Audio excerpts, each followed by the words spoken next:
अगर आपके पास CNG bike है या सीएनजी बाइक खरीदने के बारे में सोच रहे हैं तो इस वीडियो को पूरा देखिएगा, क्योंकि इस वीडियो में मैं आपको बताने वाला हूं सीएनजी बाइक की कुछ ऐसी चीज़ें जिसके बारे में आपको शायद नहीं पता होगा।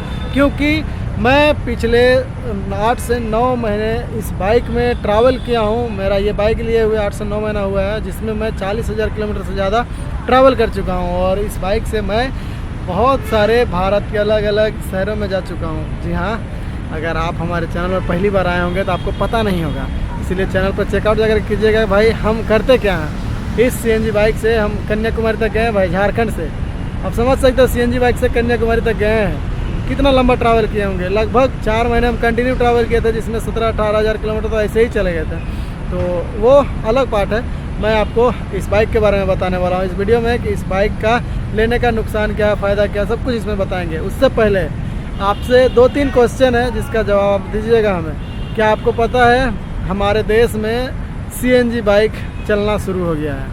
जी हाँ, हमारे देश में जिस तरह से पेट्रोल की गाड़ियां हैं, पेट्रोल वाला बाइक है, जिस तरह से इलेक्ट्रिक वाला बाइक है, उसी तरह से सीएनजी वाला बाइक है। सीएनजी मतलब गैस वाला, कंप्रेस नेचुरल गैस वाला बाइक है, जो अभी ऑटो में सीएनजी गैस डलाता है या 4 व्हीलर्स में आता है, वही सीएनजी गैस से बाइक भी चलता है। इस सीएनजी बाइक को बनाने वाली बजाज कंपनी है, जो दुनिया की एकमात्र ऐसी कंपनी है जो बाइक बनाती है, वो भी सीएनजी वाली। तो ये हमारे लिए प्राउड की बात है।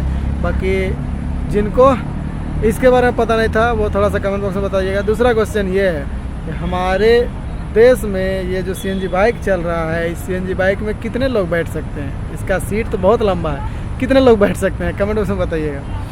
बाकी चलिए थोड़ा सा मजाक मस्ती साइड रखते हैं, बताते हैं आपको मेन पॉइंट। इस बाइक को लिए हुए मुझे 8 से 9 महीने हो चुके हैं। इस बीच मैंने बहुत लंबा ट्रिप किया, बहुत लंबा। और पिछला जो सर्विस करवाया हूँ वो 40,000 किलोमीटर में करवाया था, और वो मैं होम सर्विस सेंटर में करवाया था। तो उसमें मेरा खर्चा लगभग 2,000 के आसपास आया था, जिसमें कुछ पार्ट्स भी चेंज करवाया था, जिसमें से पीछे का ब्रेक शू है, आगे का डिस्क पैड है, और क्लच प्लेट है, और कुछ काम था। और इंजन ऑयल तो रहता ही है जनरली, बहुत सारी चीज़ें थी।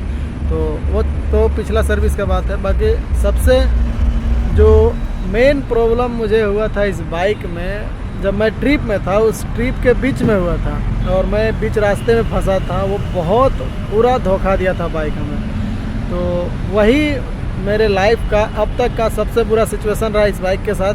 बीच रास्ते में ये बाइक बंद पड़ गया था, स्टार्ट नहीं हो रहा था, जिसके कारण मुझे रात एक ऐसी जगह पर बिताना पड़ा जहाँ पूरा सुनसान था, कुछ भी नहीं था। ऐसी जगह पर बिताना पड़ा था, वो भी अपने घर से दूर, तमिलनाडु में। जी हाँ, घर से दूर था, और वहाँ पर इस तरह से रात के अंधेरे में गाड़ी ख़राब हो गया था, जिसके वजह से मुझे रात भर ऐसी जगह बिताना पड़ा था जहाँ पर किसी तरह का सुविधा नहीं था।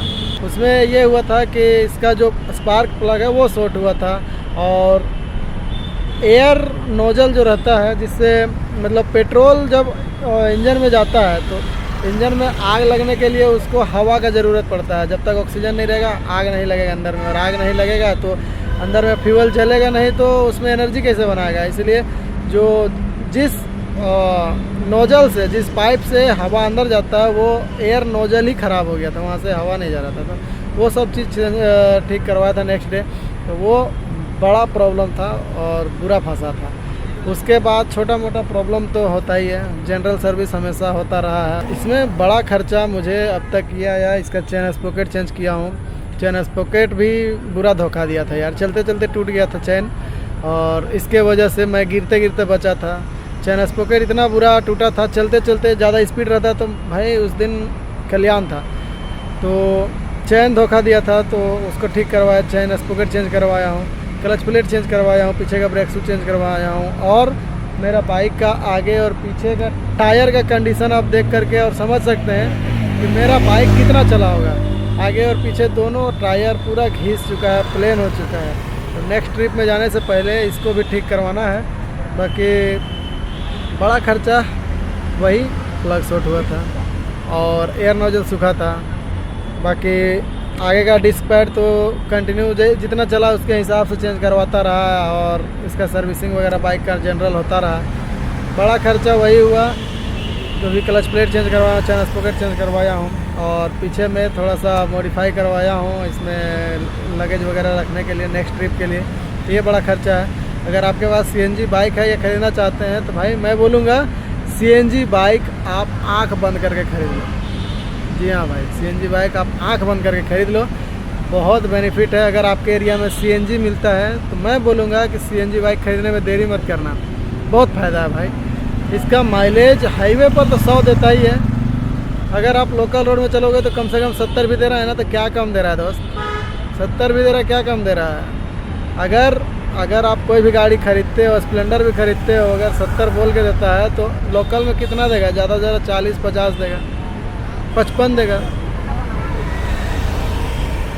लेकिन इसको खरीदोगे तो भाई अगर आपके एरिया में CNG है ना, माँ कसम बता रहा हूँ 70-80 माइलेज तो कहीं नहीं जाएगा। इसलिए आंख बंद करके इसको ख़रीद लो।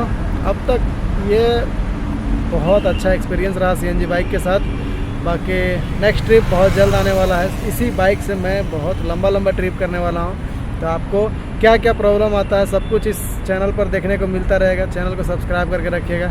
और CNG बाइक से रिलेटेड जो भी डाउट्स है कभी कभार पूछ लिया कीजिएगा कि क्या क्या प्रॉब्लम्स आता है, मैं बता देता रहूँगा क्योंकि मैं रेगुलर चला रहा हूँ और 43,000 किलोमीटर से ज़्यादा चला चुका हूँ। समझ सकते हो दोस्त कितना चलाया हूँ, इसके साथ कितना टाइम स्पेंड किया हूँ। तो बढ़िया है, अब तक बढ़िया एक्सपीरियंस रहा। वीडियो अच्छा लगा तो वीडियो को लाइक कीजिए, चैनल को सब्सक्राइब कीजिए, चैनल में बने रहिए। जय हिंद, धन्यवाद। हंसते रहिए, मुस्कुराते रहिए, एंजॉय करते रहिए। और भाई कभी कभार घूम लिया कीजिए, कितना शानदार लोकेशन है मेरे पीछे। Bye bye.